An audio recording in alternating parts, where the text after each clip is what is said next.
வணக்கம். கூட நான் சுமந்தன் வெறிகள் என்று நினைக்கின்றேன். தற்பொழுது வெறிகள் பிரதேசத்திலே தொல்லியல் திணைக்களத்தினால் நிலங்கள் அபகரிக்கின்ற வண்ணம் பதாதைகள் இடப்பட்டிருக்கின்றது. வெறிகள் பிரதேசமானது பழங்குடி மக்கள் வாழ்கின்ற ஒரு பிரதேசமாக காணப்படுகின்றது. இப்பிரதேசத்திலே 1000க்கு மேற்பட்ட விவசாயிகள் வெறிகள் முழுவதும் காணப்படினும் அவ்விடங்கள் பதாதைகள் இடப்பட்ட இடங்களில் 300க்கும் மேற்பட்ட விவசாயிகளும் 500 ஏக்கருக்கு மேற்பட்ட விவசாய நிலங்களும் காணப்படுகின்றன.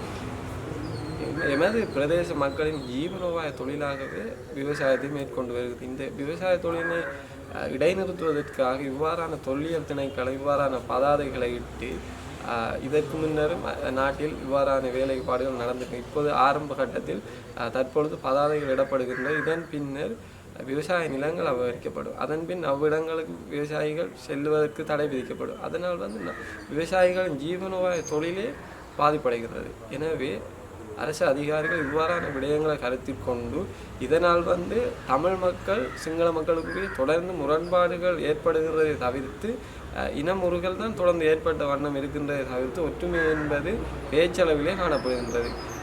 புதிய அரசாங்கமானது அனைத்து மக்களும் மூவின மக்களும் இணைந்து விரும்பி அவர்களை தெரிவு செய்திருக்கின்றார்கள். அரசின் உயர் அதிகாரிகள் இவ்வாறான விடயங்களை கருத்தில் கொண்டு NPP அரசாங்கம் மக்களுக்கு சரியான ஒரு தீர்வை வழங்க வேண்டும்.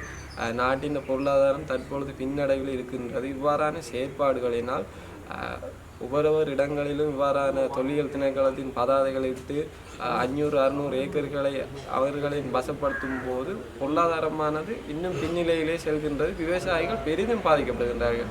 விவசாயிகள் எவருமே ஆடம்பர வாழ்க்கை வாழவில்லை. அவர்கள் விவசாயங்களை மேற்கொண்டு அவர்களை நாளாந்த கூலிகள் மேற்கொண்டு அவர்கள் தங்கள் வாழ்வாதாரத்தை நிறைவேற்றிய வண்ணம் இருக்கின்றார்கள். ஆகவே அன்பார்ந்த விவசாயிகளுக்காக உறவுகள் அனைவரும் உயர் அதிகாரிகள் NPP அரசாங்கம் இதனை கருத்தில் கொண்டு விவசாயிகளை நாட்டிற்கு முதுகெலும்பாக கூறப்படுகின்ற விவசாயிகளை மென்மேலும் தங்கள் ஜீவன தொழிலை அதிகரிப்பதற்காக ஊக்குவிப்புகளை மேற்கொள்ள வேண்டுமே தவிர்த்து இவ்வாறான காணி அபகரிப்புகளை தடுத்து காணி அபகரிப்புகளை செய்யாது தொடர்ந்து விவசாயிகளுக்கு ஊக்குவிப்புகளை வளர்ந்து நாட்டின் பொருளாதாரத்தை மென்மேலும் வளர்க்குமாறு கேட்டுக்கொள்கின்றேன்.